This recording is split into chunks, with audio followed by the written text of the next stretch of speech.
guys, general cleaning this all the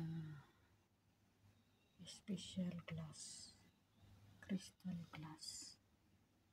Ayan, at lilinisin natin ito isa-isa because today is general day of all utensils, plates and glasses. So yan, we open also this and you can see a lot of plates. We will clean all this one, guys, every week, every once a month. We will all remove this one and to clean very good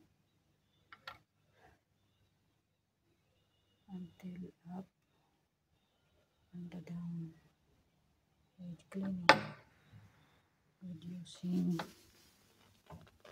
clean